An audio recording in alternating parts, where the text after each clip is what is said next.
Assalamualaikum warahmatullahi wabarakatuh.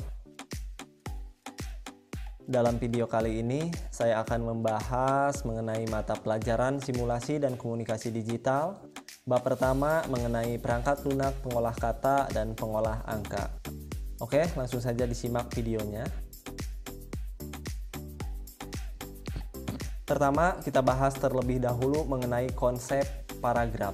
Yang A, memahami konsep paragraf.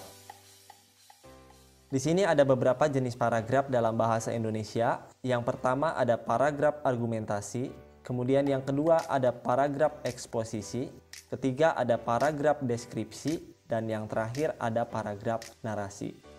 Selanjutnya akan kita bahas satu persatu apa itu paragraf argumentasi, eksposisi, deskripsi, dan narasi.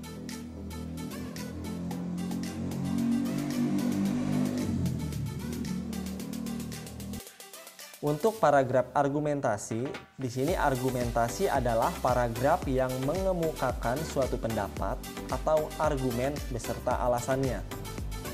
Paragraf ini dibuat dengan mengumpulkan suatu pendapat,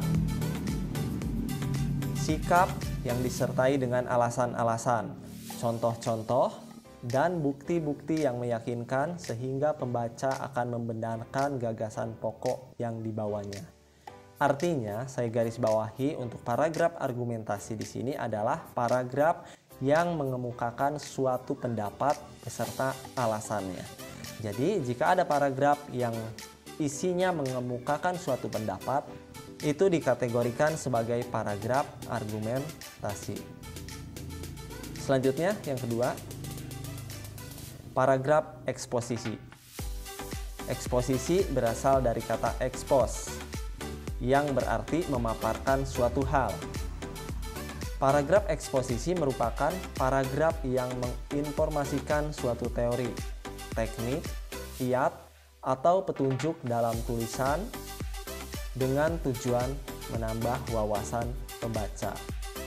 Untuk paragraf eksposisi di sini, ini adalah paragraf yang isinya memaparkan suatu hal, entah itu suatu teori atau teknik atau petunjuk yang tujuannya untuk memberikan wawasan para pembaca. Yang selanjutnya itu adalah paragraf deskripsi. Untuk paragraf deskripsi ini adalah jenis karangan yang memuat deskripsi atau penggambaran atau perincian suatu objek tertentu secara mendetail. Dalam paragraf ini, seorang pengarang atau penulis akan mencoba memberikan pendekatan pada pembaca untuk menggambarkan sifat dan karakteristik sebuah objek. Dari sini pembaca akan dibawa seakan melihat, merasakan, atau mendengar apa yang dilukiskan oleh penulis secara langsung. Artinya, saya garis bawahi, untuk paragraf deskripsi di sini adalah sebuah karangan atau sebuah paragraf yang isinya mendeskripsikan atau menggambarkan atau merincikan suatu objek secara detail, ya. Kemudian yang terakhir ini adalah paragraf narasi. Di sini menurut Goris Krab, paragraf narasi atau paragraf naratif adalah suatu bentuk wacana yang berusaha menggambarkan dengan sejelas-jelasnya kepada para pembaca suatu peristiwa dalam urutan atau kurun waktu tertentu. Itu adalah pengertian paragraf narasi menurut Goris Krab.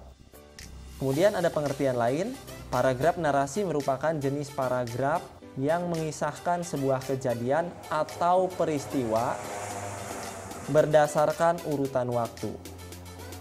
Karangan dapat berbentuk paragraf atau cerita nyata yang benar-benar terjadi, atau hanya karangan fiktif seperti novel, roman, maupun cerpen.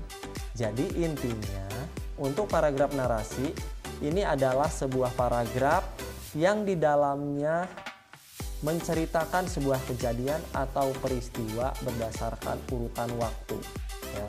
Jadi karena paragraf narasi ini bisa nyata atau hanya sebuah karangan pip-pip ya.